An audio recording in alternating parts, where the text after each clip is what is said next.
waiting for Mr. Fisher to be able to join us. He's not in yet, but that's not super unusual. I find myself, I started the tape, by the way. I find myself frequently in this situation where I'm like, oh shoot, it's 10 o'clock or whatever time the appointment is. So we'll just wait a little bit, see if he's around, or if he, it's always easy to forget things. No criticism here.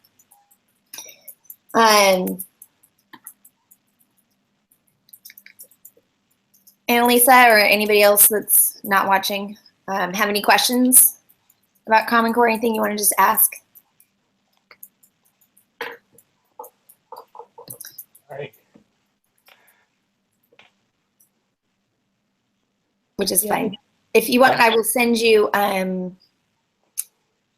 he sent me the kind of, actually I attached it in Google Classroom the last time he was going to speak, and we had an East Coast, West Coast time zone conflict. Okay, I think I was there for that one too, and yeah, I try to go to that one. So if he doesn't show up, just take a skim of the book.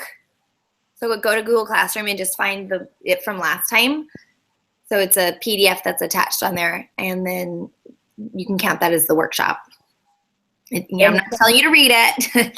Just kind of Google Classroom.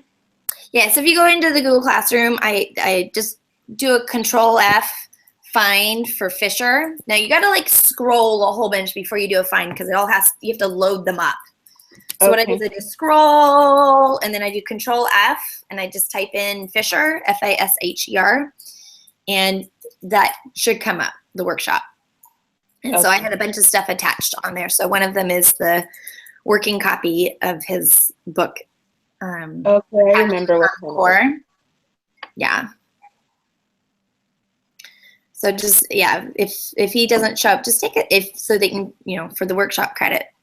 So what he was just doing was he was going to talk specifically about chapter 1. Mm-hmm.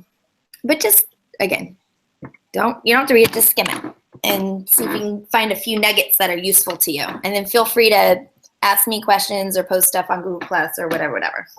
Okay, and it's exploring the close reading standard, right? I don't think so. Was there not a PDF? Let me go look in Google. Oh, yeah. Yeah, it's that. It says PDF. Yeah, but is there a PDF on hacking the Common Core? Let me look. I'm going to look in Classroom right now. Michael Fisher, right? Hold on. I'm scrolling. Oh, yeah. Here we go.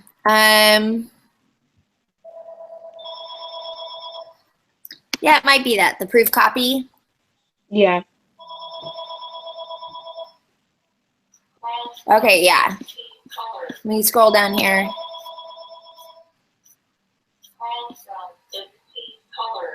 No, that's not it. I don't know. Nope. Hold on. If it's not on there, let me attach it. Okay.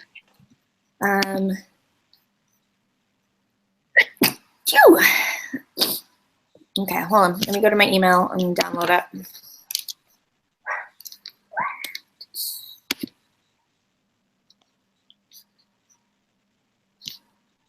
No, that is what it says, but I swear that when I looked at it before, it said hacking the Common Core. Maybe it's something else he sent me. Let me keep scrolling.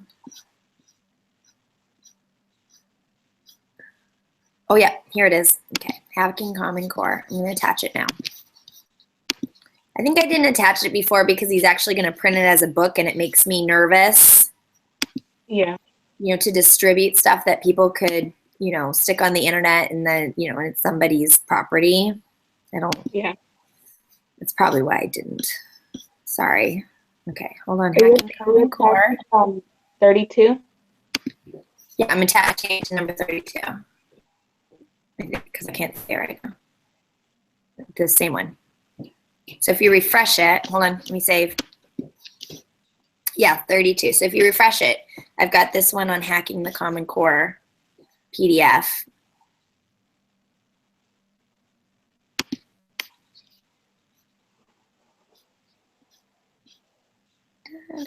Right.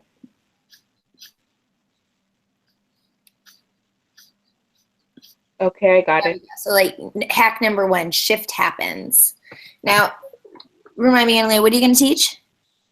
History. Okay, see, I knew that. Close reading is really going to be something that's very important to you. So that hack number 2, close in on close reading, might be something that you really do want to look at. And then also that other document on close reading might be interesting too. So again, just skim it and see what's useful to you, because at this point so early, you're not ready to dive deep, probably. Yeah. Save them to your Google Drive, so later if you wanted to get in deeper, because that's like the big push, is having kids do a close read. Do you know what that is? Like analyzing? Well, no, yes. So instead of, we want kids to read, and so they read through it, and then like, what did you get out of it? And so it's really this idea of a close read, that you get really intimate with the text, that you read it more than once. You read the same passage multiple times, and you go through and you annotate it, and you look for different things in the text, and you really use critical thinking about the text and not just reading. Reading is not critical thinking. So how do you critically think about a text? This close read, getting into it and really writing down and drawing out nuances from it and drawing conclusions. And that's something, especially when you look at historical documents, I know you do this. Yeah. How do you get kids to do it? So, close reading in history is going to be very important for you. And so when you talk about going and doing your job interview, say some things that don't just say, I'm going to do close reading with my students. Say some things that make it look like you actually know what it is. And this is how I'm going to have kids close read. And why is that engaging? Just annotating text is not engaging. And you can do a close read actually on a propaganda poster. Yeah. And that's a good place to start, because you're trying to get kids to not just look at something, text, pictures, whatever, but to like really think about it. Like, what message is this conveying? Who's the audience? Why did they say this? I remember one time in my speech class, we analyzed a speech by JFK, where he's basically, because he's Catholic, some people are nervous about having a Catholic president, and his whole thing was basically, well, I'm not a very good Catholic. And so when you get down and you read into it, it's like he says these specific statements, like, why does he say that? Who's his audience? Like, why would he say specifically these things? Because he's really just trying to convince them it's not that big of a deal. Like, and he's not directly saying I'm a bad Catholic, and he's not even necessarily mentioning Catholicism. But you have to kind of be in the know and know a little bit of historical context and why those sentences are important, right? Which again, things that you do, but kids, when they read it, don't. And so you have to teach them how to really look at and critically think about a text. Yeah. So I think if you were to really get into some of the close reading resources, like how to do close reading and those kinds of things, that's going to be a big part of what you do as a teacher.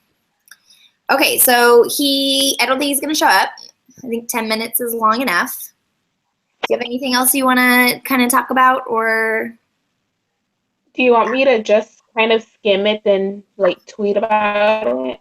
Tweet. I always like when you tweet, because it gives a chance to dialogue with other people, but you don't have to do anything. Mm-hmm. Just skim it and take credit. Okay. So just look at the Hack the Common Core, and then if you feel comfortable posting in the Google Plus, like, here's some questions or here's some takeaways. I can respond. Other people can respond. Of course, tweeting on the hashtag is another way to get my attention and the attention of classmates. I think it makes a more deeper learning experience when you try to interact with other people around it. But again, I'm not asking you to do very much. Just spend a few minutes just kind of seeing what you think might be important for you. Okay. Is that cool? Yeah. Sorry this didn't work out. Again? I know. And you know what? I've been in these situations myself. I don't have any stones to throw. Yeah. It's hard to do things that are outside of your routine. So, but feel free to to interact with me, shoot me some messages. I'm going to stop the broadcast.